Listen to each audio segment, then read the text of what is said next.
नमस्कार दोस्तों, स्वागत है आपको मेरे चैनल में खेल के साथ आपके सामने मौत यहाँ पर चलेंगे। सबसे पहले बड़ी अपडेट आपको बताएंगे राहुल गांधी की भारत जोड़ो यात्रा के छठे दिन किस तरीके का कार्यक्रम रहा है। दोस्तों कहां से यात्रा गुजरी है और इसी के साथ में आपको बताएंगे असम के मुख्यमंत्री को सबसे भ्रष्ट मुख्यमंत्री बताए जाने पर भाजपा के नेता बौखलाए हुए तब एफआईआर दर्ज कराई गई है। दोस्तों बताएंगे क्या है पूरा मामला और कांग्रेस पार्टी ने किस तरीके से करारा जवाब दिया है। इसी के साथ में राहुल गांधी के खिलाफ याचिका दाखिल की गई थी, उल्टा 1 लाख का जुर्माना लगा दिया गया है। बताएंगे क्या है पूरी अपडेट दोस्तों। इसी के साथ में अखिलेश यादव ने एक बड़ा ऐलान कर दिया है उत्तर प्रदेश के चुनाव के मद्देनजर। साथ आपको बताएंगे देश के शंकराचार्यों पर ही उल्टा बीजेपी के लोगों ने सवाल खड़ा किया था, प्रधानमंत्री मोदी को ही शंकराचार्य बताने लगे हैं। देखेंगे भाजपा के किस नेता के बयान पर मचा हुआ है राजनीतिक बवाल। दोस्तों इसी के साथ में एक एक करके चलेंगे, सभी बड़ी अपडेट की सारी बड़ी जानकारी आप तक पहुंचाएंगे। लेकिन उससे पहले अगर आप भी मानते हैं कि लोकसभा चुनाव के अंदर इंडिया गठबंधन मजबूती के साथ मैदान में उतरने वाला है और देश परिवर्तन की गुहार लगा रहा है, तो इस वीडियो को लाइक करके लाल बटन दबाकर चैनल को सब्सक्राइब करके बेल आइकन दबाकर कमेंट बॉक्स में जय हिंद जय भारत जरूर लिखेगा। चलते हैं सबसे पहले और बड़ी खबर की तरफ, जहां पर राहुल गांधी की भारत जोड़ो यात्रा अपने छठे दिन लगातार जोर शोर से आगे की ओर बढ़ती रही। यात्रा की शुरुआत असम के जोराहाट यानी निमाटी घाट से शुरू हुई। इसके बाद यात्रा आगे बढ़ते बढ़ते मजूली पहुंची है। दोस्तों यात्रा के दौरान राहुल गांधी ने पदयात्रा भी की है, बस से भी यात्रा की है और इसके बाद राहुल गांधी ने बोट से भी सफर किया है, यानी नाव से भी यात्रा की गई है। कुल मिलाकर दोस्तों एक के बाद एक कई सारे कार्यक्रम आयोजित किए गए। जैसे ही राहुल गांधी ने असम में घुसते ही मुख्यमंत्री को सबसे बड़ा भ्रष्टाचारी बता दिया था। इसके बाद मुख्यमंत्री बुरी तरीके से भड़क गए थे। मुख्यमंत्री ने राहुल गांधी की यात्रा के खिलाफ कार्रवाई की बातें कही थी। दोस्तों इस पर जयराम रमेश ने जवाब देते हुए अब कहा है कि असम के मुख्यमंत्री बौखलाए हुए हैं। भारत जोड़ो न्याय यात्रा को कोई नहीं रोक सकता, दुनिया की कोई ताकत नहीं रोक सकती। असम के अंदर ये यात्रा पूरी होने वाली है। असम के सीएम पूरी तरीके से बौखलाए हुए हैं क्योंकि राहुल गांधी ने एकदम सच बोला है और बीजेपी के मुख्यमंत्री को लग रहा था कि राहुल गांधी को धमकी देंगे तो वो डर जाएंगे। लेकिन दोस्तों राहुल गांधी ने छठे दिन भी शिवसागर जिले के अंदर आम सभा को संबोधित करते हुए फिर से हिमंत बिस्वा शर्मा की सरकार को सबसे भ्रष्ट सरकार बताया है। उन्होंने कहा कि देश में नफरत फैलाने के साथ जनता का पैसा लूटा जा रहा है। हम भारत जोड़ो न्याय यात्रा के दौरान असम का मुद्दा उठाएंगे। राहुल गांधी ने मणिपुर के अंदर खराब हालत का भी जिक्र किया है। दोस्तों बड़ी बात यह है कि राहुल गांधी की भारत जोड़ो यात्रा जैसे जैसे आगे बढ़ती जा रही है, असम के अंदर भारतीय जनता पार्टी सरकार खासकर बीजेपी के मुख्यमंत्री बुरी तरीके से डरे हुए हैं। यही बड़ा कारण है कि असम की पुलिस ने एफआईआर दर्ज की है। दोस्तों न्यूज एजेंसी पीटीआई की रिपोर्ट के मुताबिक एक आला अधिकारी ने बताया है कि यात्रा को अनुमति के अनुसार केबी रोड की ओर जाना था, इसकी बजाय यात्रा शहर के एक अलग रूट पर निकल गई। इससे इलाके में अराजकता की स्थिति पैदा हो गई। लोगों की अचानक भीड़ के कारण कुछ लोग गिर गए, भगदड़ जैसी स्थिति हो गई और इसीलिए जोरहाट सदर पुलिस थाना ने कहा कि उन्होंने स्वतः संज्ञान लेते हुए एफआईआर दर्ज की है और एफआईआर में यात्रा के आयोजक के खिलाफ आईपीसी की धारा के तहत मामले दर्ज किए गए हैं। एफआईआर को लेकर कांग्रेस पार्टी के नेता ने हिमंत बिस्वा शर्मा पर निशाना साधते हुए कहा कि एफआईआर अनावश्यक बाधाएं पैदा करने की एक चाल है। भाजपा के लोगों ने पहले ही एफआईआर करने की धमकी दी थी, लेकिन राहुल गांधी और कांग्रेस पार्टी भारत जोड़ो न्याय यात्रा किसी कीमत पर असम के अंदर नहीं रोकेगी। साथ साथ राहुल गांधी की संसद सदस्यता बहाल करने के खिलाफ सुप्रीम कोर्ट में दायर याचिका को खारिज कर दिया गया है। दोस्तों यानी राहुल गांधी को फिर से सांसद के पद से हटाने की कोशिश की जा रही थी। सुप्रीम कोर्ट में याचिकाकर्ता ने कई सारे आरोप लगाए हैं। राहुल गांधी के दोष सिद्धि तक उन्हें सांसद के पद पर बने रहना चाहिए। सुप्रीम कोर्ट की ओर से यह टिप्पणी की गई थी। याचिकाकर्ता ने कहा कि उस नोटिफिकेशन को तुरंत खारिज किया जाना चाहिए जिसमें वापस से राहुल गांधी को सांसद का पद दे दिया गया है। सुप्रीम कोर्ट ने कहा कि इस तरीके की बेफिजूल की याचिकाएं सिर्फ अदालत नहीं बल्कि रजिस्ट्री विभाग के समय को भी बर्बाद करती है। इसके बाद अदालत का गुस्सा इतना ज्यादा बढ़ गया दोस्तों कि जजों ने 1 लाख रुपए का जुर्माना याचिकाकर्ता पर लगा दिया। यानी राहुल गांधी की संसद के सदस्यता को रद्द करवाने गए थे लेकिन 1 लाख का जुर्माना भरकर आए हैं। कारण वही है कि कोर्ट का बहुमूल्य समय बर्बाद करने की कोशिश की जा रही थी। देश के अंदर पहले ही इतने सारे केस पेंडिंग है, लेकिन एक पार्टी के लोगों को खुश करने के लिए कुछ वकील मिलकर इस तरीके के बार बार याचिका दाखिल कर देते हैं दोस्तों। लेकिन अब सबक मिल गया है, 1 लाख रुपए जुर्माना भरना पड़ेगा तो शायद पता चलेगा, थोड़ी आंखें खुलेंगी। साथ साथ इंडिया गठबंधन में शामिल कांग्रेस पार्टी के साथ भले ही समाजवादी पार्टी ने 3 बैठकों के बाद सीटें फाइनल ना की हो, लेकिन राष्ट्रीय लोक दल के साथ गठबंधन तय कर लिया है। शुक्रवार को समाजवादी पार्टी के नेता अखिलेश यादव और आरएलडी के अध्यक्ष जयंत चौधरी के बीच में सीट बंटवारे को लेकर मोहर लग गई है। आरएलडी ने पिछली बार 3 सीटों पर चुनाव लड़ा था। इस बार समाजवादी पार्टी ने बड़ा दिल दिखाते हुए आरएलडी को 7 सीटें दे दी है। हालांकि अभी तक सीटों को लेकर कोई अंतिम आंकड़े जारी नहीं किए गए हैं। कौन कौन सी सीट पर आरएलडी मैदान में उतरेगी ऐसा नहीं बताया गया है। माना जा रहा है कि पिछली बार बागपत समेत 3 सीटों पर चुनावी मैदान में उतरने वाली आरएलडी इस बार लगभग 7 सीटों पर जिन पर मैदान में उतरेगी उसमें बागपत, मथुरा, मुजफ्फरनगर, बिजनौर, मेरठ, अमरोहा, कैराना जैसे लोकसभा की सीटें हैं आरएलडी की। इन सीटों को लेकर माना जा रहा है कि इनमें से 4 सीटें ऐसी है जहां पर आरएलडी की स्थिति अच्छी है चुनाव जीतने की। बाकी सीटों पर आरएलडी को मेहनत करनी पड़ेगी। साथ साथ अखिलेश यादव ने भी तस्वीरें शेयर करते हुए लिखा कि राष्ट्रीय लोक दल और समाजवादी पार्टी के गठबंधन की सभी को बधाई, जीत के लिए सभी एकजुट हो जाएं, जुट जाएं। अखिलेश यादव ने जुट जाने के लिए कहा है दोस्तों। साथ साथ वीआईपी सीटों की बात करें तो वरुण गांधी अपने दम पर सीट जीतने की स्थिति में नजर आ रहे हैं। यही बड़ा कारण है कि 2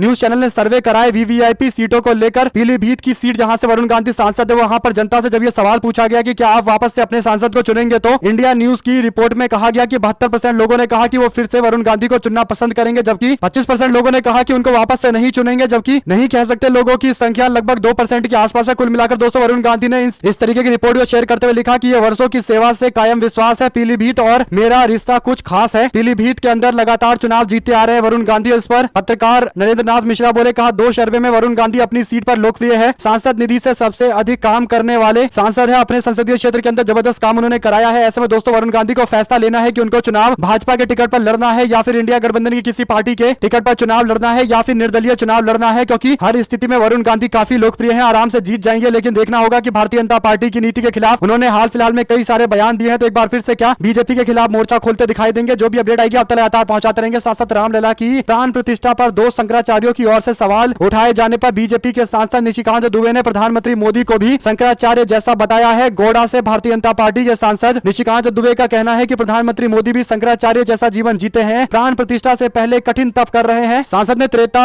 युग का जिक्र करते हुए प्रसंगों का जिक्र करते हुए बातें कही है। निशिकांत दुबे ने कहा कि तब कर्म ही प्रधान था, तो इसमें शंकराचार्य की पद्धति हो। शंकराचार्य जी किस आधार पर बहुत सम्मानित है, शंकराचार्य परंपरा का हम बहुत सम्मान करते हैं, लेकिन किस आधार पर शंकराचार्य जी माननीय प्रधानमंत्री जैसे शंकराचार्य जी की तरह अकेले रहते हैं, समाज के लिए जीते हैं। प्रधानमंत्री भी उसी तरीके के हैं। कुल मिलाकर दोस्तों शंकराचार्य की तुलना प्रधानमंत्री मोदी से कर रहे हैं और यहाँ तक कि शंकराचार्य जैसा प्रधानमंत्री को बताया जा रहा है। आप लोग कमेंट बॉक्स में अपनी राय जरूर लिख कर बताएगा। कुल मिलाकर भाजपा के लोग प्रधानमंत्री मोदी को हर क्षेत्र में सबसे बेस्ट बताने की कोशिश कर रहे हैं। बड़ी बात यह है कि धर्म के क्षेत्र में जब शंकराचार्य का उच्च स्थान है और ऐसे में उन्होंने मंदिर उद्घाटन को लेकर कई सारे सवाल खड़े किए हैं, तो उनका जवाब देने की जगह भारतीय जनता पार्टी प्रधानमंत्री को ही शंकराचार्य जैसा बताने की कोशिश कर रही है, ताकि प्रधानमंत्री जो कर रहे हैं उसको सही माना जाए। आप लोग कमेंट बॉक्स में अपनी राय जरूर लिखकर बताइएगा दोस्तों कि क्या एक तरीके से शंकराचार्य के पद का अपमान नहीं किया गया है, उनके पोस्ट का अपमान नहीं किया गया है। साथ साथ मल्लिकार्जुन खड़गे ने स्पष्ट कर दिया है कि भारतीय राष्ट्रीय कांग्रेस एक देश एक चुनाव का समर्थन नहीं करती है, इसका पुरजोर तरीके से विरोध करती है। भारतीय जनता पार्टी की केंद्र सरकार ने एक कमेटी बनाई थी जिसमें पूर्व राष्ट्रपति को रखा गया था और भारतीय जनता पार्टी की ओर से गृह मंत्री अमित शाह को भी शामिल किया गया था दोस्तों, और कई सारे और भी लोगों को शामिल करके एक कमेटी बनाई गई जिन्हें मिलकर यह तय करना है कि क्या देश के अंदर एक चुनाव होना चाहिए। अब अलग अलग पार्टियों ने अपनी अपनी राय देनी शुरू कर दी है। तृणमूल कांग्रेस ने स्पष्ट तौर पर इस तरीके के किसी भी प्रोग्राम के विरोध करने की बात कही थी। अब कांग्रेस पार्टी के नेता मल्लिकार्जुन खड़गे की ओर से भी लेटर जारी कर दिया गया है। मल्लिकार्जुन खड़गे ने लगभग 4 पन्ने के लेटर में स्पष्ट कर दिया है कि वो क्यों वन नेशन वन इलेक्शन का विरोध कर रहे हैं। आप लोग कमेंट बॉक्स में लिखकर जरूर बताएगा दोस्तों कि क्या देश के अंदर एक ही चुनाव होने चाहिए। साथ साथ उत्तर प्रदेश के बदायूं के अंदर भारतीय जनता पार्टी के सांसद धर्मेंद्र कश्यप प्रधानमंत्री आवास योजना के तहत एक बुजुर्ग महिला को घर की चाबी सौंप रहे थे, तभी उन्होंने महिला से एक ऐसा सवाल पूछ लिया जिसके बाद भाजपा की ही पोल खुल गई है दोस्तों। महिला से पूछा गया कि क्या आपको प्रधानमंत्री आवास योजना लेने के लिए कोई पैसा देना पड़ा, तो इस पर जवाब देते हुए महिला ने कहा कि हाँ मुझे पैसा देना पड़ा, लगभग 30,000 रुपए मैंने रिश्वत दी तब जाकर प्रधानमंत्री आवास योजना मिला। महिला के इतना कहते ही सन्नाटा पसर गया। कुल मिलाकर दोस्तों भारतीय जनता पार्टी के नेता और सांसद सोच रहे थे कि महिला कह देगी कि आपने अच्छा काम किया है, प्रधानमंत्री मोदी ने अच्छा काम किया है, उन्होंने मुझे आवास दिया है, लेकिन हकीकत यह है कि लोगों को हजारों रुपए देने पड़ रहे हैं दोस्तों। एक आवास योजना में नाम लिखवाने के लिए और आवास प्राप्त करने के लिए साफ तौर पर खुलेआम भ्रष्टाचार का मामला है। और अब क्योंकि वीडियो भी सामने आ चुका है तो जमकर लोग शेयर भी कर रहे हैं। उत्तर प्रदेश की योगी सरकार पर सवाल भी खड़े किए जा रहे हैं। साथ साथ टीएमसी की पूर्व सांसद महुआ मोइत्रा ने खाली कर दिया अपना सरकारी बंगला। कई बार नोटिस मिलने के बाद आखिरकार उन्होंने ये फैसला लिया है। साथ साथ दोस्तों गौतम बुद्ध नगर यानी नोएडा के अंदर लोकसभा चुनाव आते ही भारतीय जनता पार्टी के सांसदों का विरोध शुरू हो गया है। आपको बता दें कि डॉक्टर महेश शर्मा यानी नोएडा से बीजेपी के सांसद जब गांव का दौरा करने के लिए पहुंचे तो उनके खिलाफ जोरदार नारे लगने शुरू हो गए। ग्रेटर नोएडा में स्थित सुनपेड़ा गांव के अंदर लोगों ने महेश शर्मा और उनके साथी का जमकर विरोध किया है। इसका वीडियो भी सोशल मीडिया पर वायरल हुआ है जिसमें गांव के निवासियों के द्वारा महेश शर्मा के समर्थकों के साथ धक्का मुक्की की जा रही है। जानकारी के मुताबिक ये पूरा मामला सुनपेड़ा गांव का है जहां महेश शर्मा का काफिला पहुंचा था। मौके पर बीजेपी के कई नेता मौजूद रहे। भारतीय जनता पार्टी के नेता वोट मांगने के लिए गांव पहुंचे थे, लेकिन गांव वालों ने